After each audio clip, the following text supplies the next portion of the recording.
Bismillahirrahmanirrahim. Assalamu alaikum dear students. Welcome in class of English of second year from Paradise College at Zoom Learning. As you know that हम लोग अपनी 6 stories pros की complete कर चुके हैं. आज हमने अपनी 7th स्टोरी, इसका नेम है माय फाइनेंशियल कैरियर, वो स्टार्ट करनी है. माय फाइनेंशियल कैरियर मतलब मेरी माली मसरूफ़त ज़िंदगी, अबाउट फाइनेंस मैं कैसा हूँ, मेरा फाइनेंस कैसा है, तो वो आज हम पढ़ेंगे. पहले इसके राइटर की बात करते हैं. तो राइटर का नेम है बच्चों स्टीफन लीकॉक, इन शॉर्ट, लेकिन पूरा नाम है इसका स्टीफन बटलर लीकॉक. ये कैनेडियन राइटर है, टीचर है, लेक्चरर, ह्यूमरिस्ट. ये पॉइंट्स माइंड में रखिएगा, ह्यूमरिस्ट.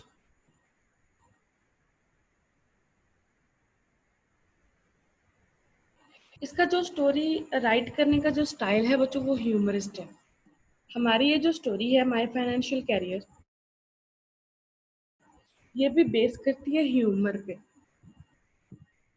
तो ये कुछ टेक्निक्स होती हैं. कुछ राइटर सीरियस स्टोरीज लिखते हैं, लेकिन कुछ राइटर्स के अंदर ये टैलेंट होता है कि वो सीरियस स्टोरीज को भी किस तरह से ह्यूमरिस्ट वे में कन्वर्ट करते हैं. स्टोरी में थोड़ा सा मजाक होता है, मजाहिया स्टोरी जिसको हम बोलते हैं. Burn December 30, 1869 in England. England में इसकी बर्थ थी 30 दिसंबर 1869 को. लेकिन लेटर ऑन ये माइग्रेट कर गया था कनाडा अपने पेरेंट्स के साथ, जब इसकी एज कितनी थी, 6 इयर्स. फिर इसकी डेथ कब हुई, 28 मार्च 1944 में टोरंटो में. Toronto is the state of Canada, sorry जी, कनाडा की स्टेट है टोरंटो, वहाँ पे इसकी डेथ थी. ये 6 इयर्स की एज में ही जो है वो शिफ्ट कर गया था, माइग्रेट कर गया था कनाडा. इस वजह से ये कैनेडियन राइटर है. बेशक इसकी बर्थ इंग्लैंड में हुई थी, लेकिन इसका जो करियर है एज अ राइटर वो कनाडा में स्टार्ट हुआ, इसलिए हम इसको कहते हैं कैनेडियन राइटर. ठीक है. तो ये मोर देन 30 बुक्स का आथर है, मतलब इसने अपनी लाइफ टाइम में 30 बुक्स से ज़्यादा बुक्स लिखी, 30 से ज़्यादा. इसके अलावा इसकी कुछ शॉर्ट स्टोरीज है जिसको हम लोग लिटरेरी को लैप्सिस कहते हैं, वो इसने लिखी, उसकी पूरी की पूरी कलेक्शन थी.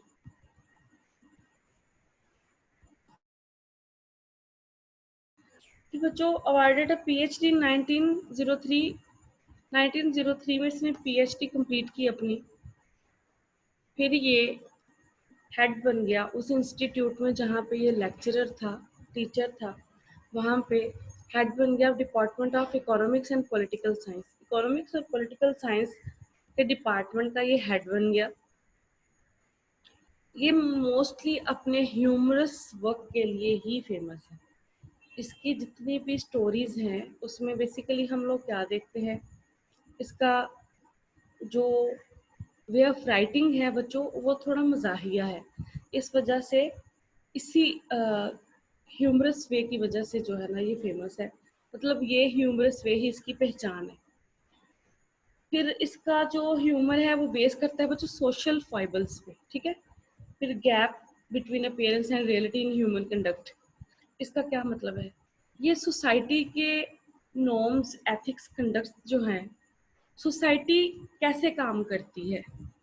फाइबल्स, सोशल फाइबल्स का मतलब है सोसाइटी का रहन सहन कैसा है. फिर उसके बाद इंसान की रियलिटी क्या होती है और वो खुद को शो क्या करवाता है. ठीक है. इन दो चीज़ों पे इसका जो ह्यूमरस है वो बेस करता है. हमारी स्टोरी भी कुछ इसी तरह की है जो हमने रीड करनी है. इसके कुछ वर्क्स देखते हैं पहले. जैसे कि मैंने आपको बताया लिटरेरी लैप्सिस. लैप्सिस मतलब शॉर्ट स्टोरी फिक्शंस, जो छोटी छोटी फिक्शन स्टोरीज होती हैं ये, जिनको हम लोग लिटरेरी लैप्सिस कहते हैं, मतलब लिटरेचर के कुछ पार्ट्स. हमारी ये जो स्टोरी है माय फाइनेंशियल कैरियर, ये भी लिटरेरी लैप्स है इसका एक. इसकी एक शॉर्ट एनिमेटेड मूवी है, यही कोई 6 मिनट्स और 42 सेकंड्स की एक एनिमेटेड मूवी बनाई गई थी स्टोरी की। जब ये स्टोरी पब्लिश हुई थी ना, मैक्सिमम की 19 के इरा में, तो तब क्या हुआ था कि इसकी शॉर्ट एक मूवी बनाई गई थी और इसको काफ़ी फेम मिली थी। आप लोग गूगल पे सर्च कर सकते हो my financial career movie film, तो आपको एक 6.42 मिनट्स की शॉर्ट स्टोरी के टाइप की छोटी सी एनिमेटेड मूवी नज़र आएगी। तो इसके कुछ नॉवेल्स हैं जिनको नॉनसेंस नॉवेल्स कहा जाता है, मतलब ऐसे नॉवेल्स जो बिल्कुल रियलिटी के बियॉन्ड हो, मतलब उनमें नॉनसेंस हो, ह्यूमर हो बहुत ज़्यादा। फिर sunshine sketches of a little town, ये इसका फेमस नॉवल है। फिर थ्योरी एंड टेक्निक, ये राइटिंग की थ्योरीज और टेक्निक्स के बारे में बुक है इसकी। फिर इसका एक फेमस नॉवल है the boy left behind me, लड़का जो मेरे पास रह गया। तो ये इसके फेमस वर्क्स हैं कुछ। तो इसकी स्टोरीज के थीम्स क्या होते हैं, बेसिकली सारी स्टोरीज के, हमारी स्टोरी को भी नज़र में रखते हुए ये थीम्स याद करने हैं आपने। एंग्जाइटी होती है, फियर होता है, कन्फ्यूजन होती है, इम्पोर्टेंस ऑफ आइडेंटिटी होती है, ठीक है, और ट्रस्ट होता है। ये इसके थीम होते हैं। मतलब जो राइटर का जो प्रोटैगनिस्ट होता है, मतलब इसकी जो नॉवेल्स स्टोरीज का जो मेन हीरो होता है, वो एंग्जाइटी का शिकार होता है। मतलब वो डिप्रेशन का शिकार होता है, उसको कोई ना कोई चीज़ ऐसी होती है जो खौफजदा करती है। फिर वो कंफ्यूज रहता है सारी स्टोरी में। फिर इम्पोर्टेंस ऑफ आइडेंटिटी, अपनी आइडेंटिफिकेशन के लिए वो सफ़र करता है। फिर उसको खुद पे ट्रस्ट होता है। तो ये थीम्स है, कुछ ऐसे ही थीम्स हम अपनी स्टोरी में देखेंगे, लाइक एंग्जाइटी, फियर और कंफ्यूजन। स्टोरी की समरी कुछ खास नहीं है, तो मैं आपको ऐसे ही बता देती हूँ। ये स्टोरी ह्यूमरस है और शॉर्ट है। इसके कुछ मेन थीम्स नहीं है, जस्ट मजाक है इसमें। तो स्टोरी स्टार्ट कुछ ऐसी होती है, मतलब इसकी समरी कुछ ऐसे है, ध्यान से सुनिएगा। राइटर ने खुद को बीच में इन्वॉल्व किया हुआ है, मतलब ये फर्स्ट नरेशन में स्टोरी है, फिर से आई माई का यूज हुआ है बीच में। तो यहाँ पे राइटर बयान करता है ये समरी से पहले मैं आपको पॉइंट क्लियर कर दूं कि ये रियलिटी बेस्ड स्टोरी नहीं है। ये जस्ट एक मजाहिया स्टोरी है, जिसको हम कहते हैं ह्यूमरस स्टोरी है। लोगों को अम्यूज करने के लिए, खुश करने के लिए एंग्जाइटी, फियर और कन्फ्यूजन का थीम यूज किया है राइटर ने, लोगों की एंग्जाइटी, फियर और कन्फ्यूजन दूर करने के लिए, उनको थोड़ा सा हैप्पी करने के लिए, ठीक है। तो बताया गया है स्टोरी में कि राइटर की जो पे है वो $50 बढ़ जाती है। जैसे कि उसने बताया कि वो लेक्चरर है, टीचर है, हालांकि रियल में भी वो टीचर ही था, लेकिन स्टोरी थोड़ी सी रियलिटी से हटके है। तो उसकी जो पे है वो $50 बढ़ जाती है। तो वो सोचता है कि ये जो मेरी पे के जो अजाफी पैसे हैं $50, इनकी जो सही जगह है वो बैंक में होनी चाहिए, ठीक है। इससे पहले कभी उसके माइंड में बैंक का ख्याल नहीं आया था, ना ही वो लाइफ में कभी बैंक गया था। लेकिन जब $50 पे इंक्रीज हुई तो उसने सोचा कि मैं इन पैसों का क्या करूँगा, इनको मैं जमा करवा देता हूँ, इसको मैं सेफ रखता हूँ एज माई फाइनेंशियल कैरियर के तौर पे, ठीक है। तो यही कहता है इसका एक वे है। तो वो डरते डरते बैंक में दाखिल हुआ, क्योंकि वो एग्जाइटी का शिकार था, वो कभी पहले बैंक में नहीं गया था। आप कहीं न्यू प्लेस पे जाते हो जिसका आपको बिल्कुल भी अंदाज़ा नहीं होता, तो आप थोड़ा सा डरे होते हो कि पता नहीं क्या हिसाब किताब होता है यहाँ पे। आपको नहीं पता होता कौन से काउंटर पे जाना है, आपने कौन से काउंटर पे आपने चेक साइन करके सबमिट करवाना है, कहाँ से आपको पैसे मिलेंगे। तो आप किसी ना किसी की गाइड ले लेते हो, या फिर अगर आप पढ़े लिखे हो तो आप पढ़ लेते हो कि फलां काउंटर पे ये काम है, इस तरह से। तो वो डरता डरता बैंक में दाखिल होता है। तो अकाउंटेंट जो है उससे कहता है कि मैनेजर कहाँ है। अकाउंटेंट जो काउंटर पे बैठे होते हैं, जो आपको काम वगैरह करते हैं, तो कहता है कि अकाउंटेंट पूछता है कि मतलब कोई बात मैनेजर से, मतलब किस तरह की आप चाहते हैं मुलाकात उससे, तो वो कहता है कि मैं उससे इंतहाई इम्पोर्टेंट बात करना चाहता हूँ। तो मैनेजर को लाया जाता है वहाँ पे, और मैनेजर को लगा के ये कोई एजेंट वगैरह होगा, किसी एजेंसी का कोई एजेंट आया होगा बैंक में, कोई इम्पोर्टेंट बात बताने आया होगा, कोई वारदात डकैती होनी होगी तो उसकी कोई इंफॉर्मेशन देने आया होगा। वो उसको एक खुफिया रूम में ले जाता है। राइटर की डिमांड होती है कि वो मैनेजर से अकेले में बात करना चाहता है, तो मैनेजर उसको एक रूम में, सीक्रेट रूम में ले जाता है, वहाँ पे जाके बिठा देता है और पूछता है कि क्या बताना चाहते हैं आप। तो वो कहता है कि मैं कोई एजेंट नहीं हूँ, जैसे कि मैनेजर ने समझा हुआ था, मैंने अपने पैसे जमा करवाने हैं, ठीक है, मैं अकाउंट खुलवाना चाहता हूँ। तो मैनेजर को लगा कि एक बंदा जो अकेले में मुझसे बात करना चाहता है, मतलब ये है कि इसके पास बहुत सारे पैसे हैं, मिलियन डॉलर्स होंगे, मतलब बहुत बड़ा सरमाया होगा इसके पास। तो लेकिन लेटर ऑन राइटर बताता है कि वो जस्ट $56 सबमिट करवाना चाहता है। जस्ट $56 उसको जमा करवाने थे बैंक में, इसका वो अकाउंट खुलवाना चाहता था। तो मैनेजर तिलमिला जाता है इस बात पे कि एक तो अकेले में मुझे मतलब यहाँ पे बुलाया और बाद में ब्लेंडर छोड़ दिया कि $56 जमा करवाने। वो कहता है कि ये काम मेरा नहीं है, आप काउंटर पे जाए, अकाउंटेंट आपका ये काम कर देगा। तो राइटर वहाँ पे बुखला जाता है, बाहर निकलना चाहता है रूम से, वहाँ पे सेफ अलमारी पड़ी होती है, उसमें घुस जाता है, उसको लगता है ये बाहर का दरवाजा है, तो सेफ में चला जाता है। मैनेजर उससे वहाँ से निकालता है और बाहर का रास्ता दिखाता है। शेम फील करता है, थोड़ा सा इम्बैलेंस फील करता है, इंसल्ट फील करता है, तो अकाउंटेंट के पास चला जाता है। अकाउंटेंट के पास जाके कहता है कि मेरा मतलब अकाउंट ओपन कर दे, $56 मैंने जो है वो बीच में जमा करवाने हैं। जब उसका अकाउंट वगैरह ओपन हो जाता है तो पैसे भी जमा हो जाते हैं, $56। तो उसने क्या करना होता है कि अपना एज यूजुअल रूटीन में एक्सपेंस के लिए $6 डिपॉजिट करवाने होते हैं, वहाँ से $6 लेने होते हैं वापस। तो वो चेक पे वो इतना परेशान हो जाता है, मतलब ये सारा जो प्रोसेस, सेफ अलमारी में घुसना, फिर मैनेजर के साथ जस्ट $56 की बात करना, तो मैनेजर का गुस्से में आना, ये सारी चीज़ उसको परेशान, पजल कर चुकी होती है, कंफ्यूज कर चुकी होती है। तो उसने चेक पे $6 लिखना था, वो $56 लिख देता है। यही रकम उसने जमा करवाई थी। तो अकाउंटेंट बड़ा हैरान होता है कि क्या आप सारी की सारी जो अपने पैसे हैं वो वापस लेना चाहते हैं। अब ऐसा नहीं था, उससे गलती से ऐसा हुआ था, लेकिन उसका मजीद मजाक ना बने, तो वो बात को कवर इस तरह से करता है कि हाँ भाई, मैंने यहाँ पे पैसे नहीं जमा करवाने, मेरी ऑलरेडी बहुत इंसल्ट हुई है, तो आप मेरे पैसे वापस कर दो। अकाउंटेंट बड़ा हैरान होता है, वो उसको $56 वापस कर देता है। राइटर वहां से लेके बाहर आता है, तो जैसे ही वो सीढ़ियां उतरता है बैंक की, तो अपने पीछे एक बहुत बड़ा कहका सुनता है वहां के लोगों का। तो काफी इम्बेलेंस फील करता है, वो सारे लोग उस पर हंसते हैं, जो वो सारी चीजें ह्यूमरिस्ट वे में जो सारा प्रोसेस करके गया था बैंक में।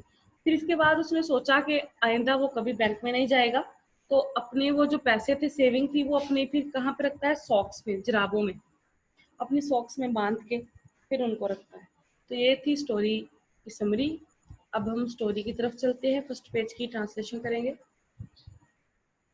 अपनी बुक्स पकड़े, पेज नंबर है 25, स्टोरी है 7th, माय फाइनेंशियल कैरियर।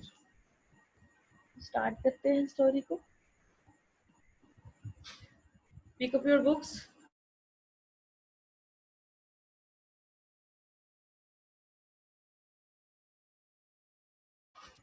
जी बच्चों,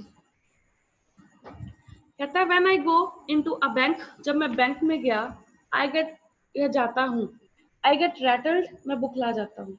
जब मैं बैंक में जाता हूँ तो मैं बुखला जाता हूँ, रैटल मतलब अपसेट, नर्वस, परेशान हो जाता हूँ। The clerks rattle me, clerks मुझे परेशान करते हैं। द विक्स रैटल मी, खिड़कियां मुझे परेशान करती हैं, बदहवास करती हैं। विक्स कहते हैं बच्चों अपर्चर को, एंट्री को, जहाँ से इंटर होते हैं, वो छोटा सा रूम का जो डोर लगा होता है। फिर the sight of the money rattles me, पैसों का नज़ारा मुझे परेशान कर देता है। एवरीथिंग रैटल्स मी, हर चीज़ मुझे परेशान कर देती है। वो अपनी एग्जाइटी बता रहा है अबाउट बैंक, कि जब वो बैंक में दाखिल होता है तो उसके साथ कैसा होता है, परेशान हो जाता है वो। The moment I cross the threshold, threshold कहते हैं डोर को, दरवाजे को, एंट्री को, जब वो लम्हा, जब मैं बैंक की दहलीज पे को क्रॉस किया for bank and attempt to transact business there, और वहाँ कारोबार करने की कोशिश करता हूँ। ट्रांजैक्ट बिजनेस हेयर का मतलब है वहाँ पे जब मैं पैसे जमा करवाने की कोशिश करता हूँ। I become an irresponsible idiot, तो एक नाकाबिल एतबार मैं वहाँ पे एक अहमक, बेवकूफ बन जाता हूँ। इररिस्पॉन्सिबल लापरवाह सा, बेवकूफ बन जाता हूँ। कहता है जब कभी भी मैं बैंक की दहलीज पे कदम रखता हूँ, वहां पे अपना कोई काम करवाने जाता हूँ, तो मैं वहां पे जाते ही एक लापरवाह सा बेवकूफ बन जाता हूँ। कहने का मतलब है वहां पे मुझे कुछ भी समझ नहीं आती कि मैंने क्या करना है। ट्रांजैक्ट का मतलब होता है कैरी आउट करना, एग्जीक्यूट करना।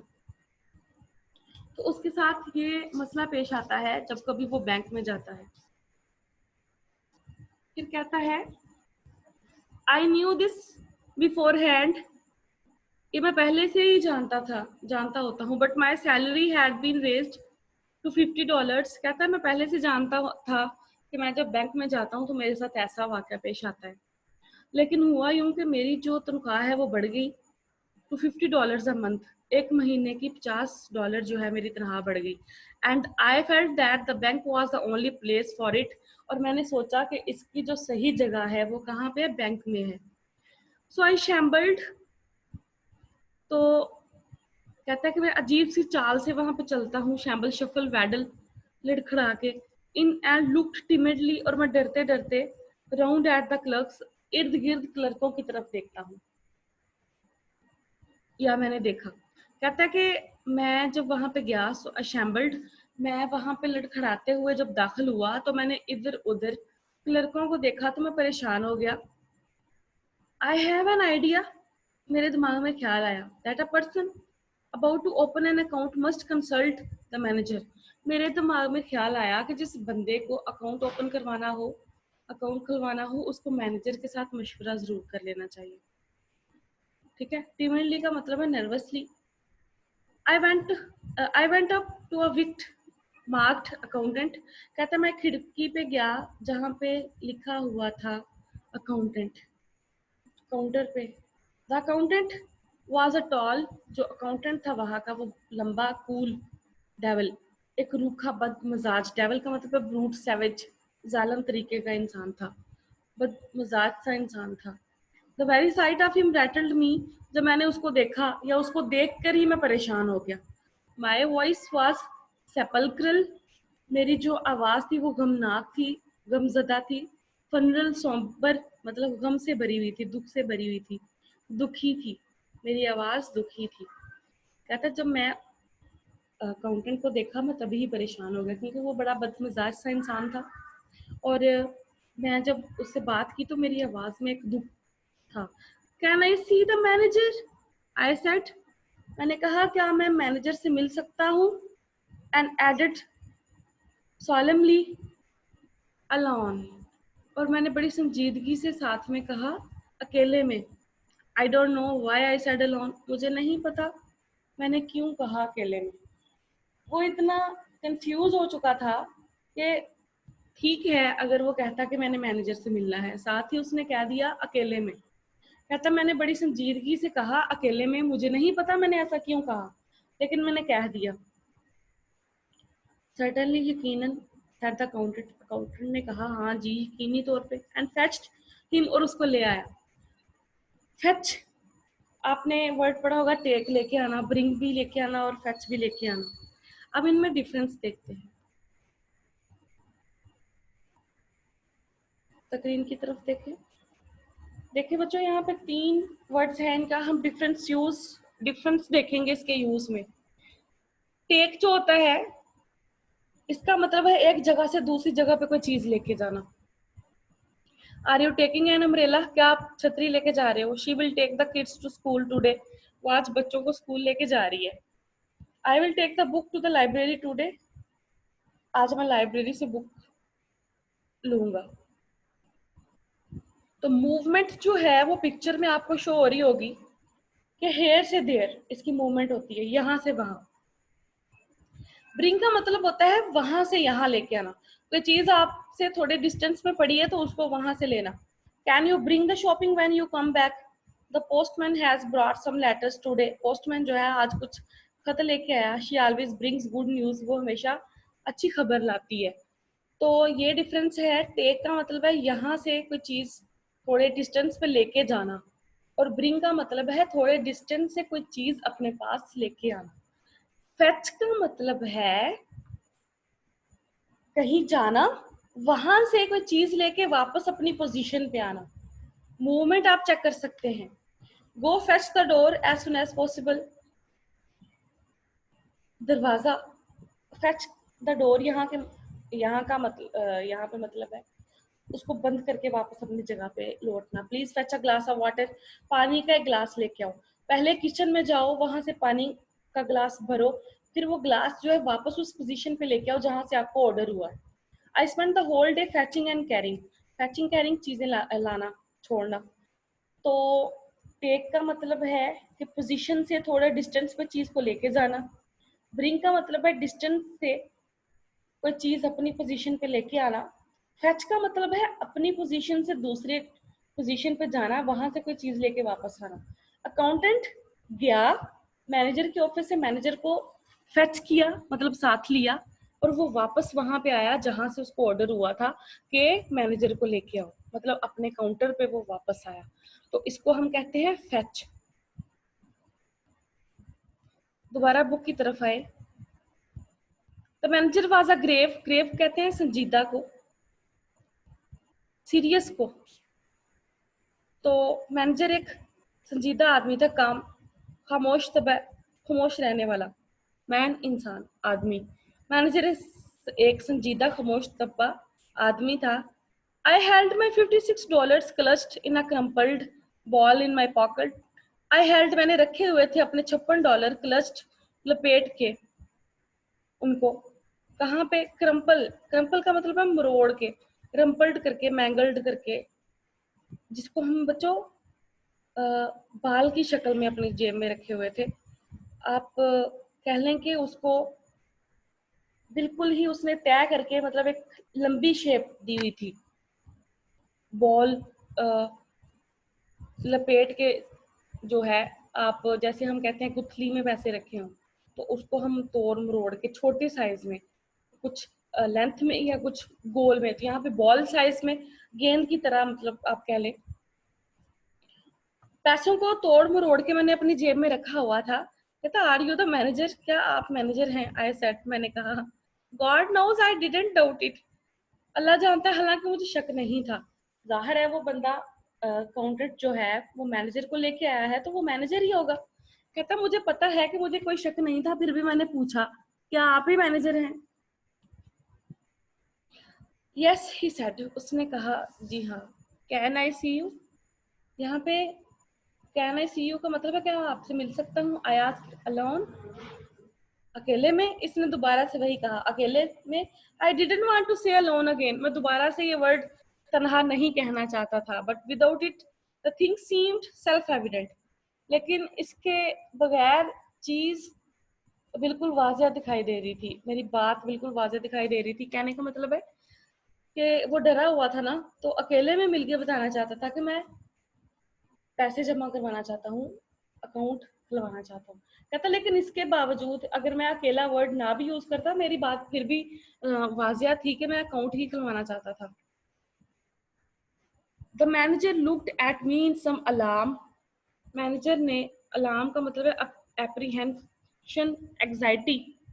सेल्फ एविडेंट का मतलब होता है प्लेन सिंपल, बिल्कुल वाजिया।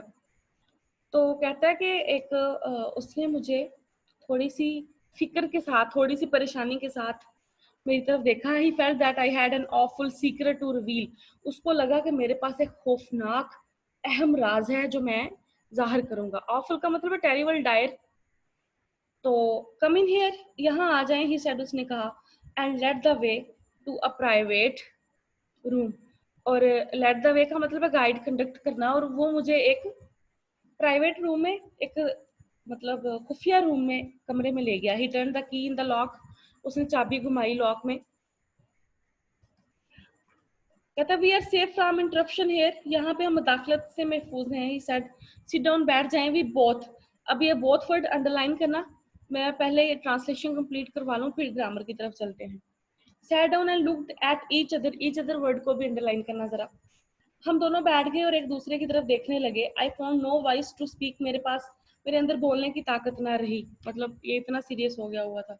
You are one of Pinkerton's man, I presume, he said, मेरे ख्याल से आप पिंकर्टन से हैं। पिंकर्टन बच्चों प्राइवेट एजेंसी है एजेंट्स की। तो कहता आप वहाँ का कोई एजेंट है। प्रज्यूम का मतलब है थिंक, सोचना, सपोज करना, अज्यूम करना। he had gathered from my mysterious manner that I was detective, उसने मेरे पुर असरार अंदाज से अंदाजा लगा लिया था कि मैं कोई जासूस हूँ। I knew what he was thinking, मैं जानता था वो क्या सोच रहा था। And it made me verse, और इसने मुझे और ज्यादा परेशान कर दिया। मतलब ऐसा नहीं था, रियलिटी ये जानता था कि ऐसा नहीं है। तो ये क्या कहता है,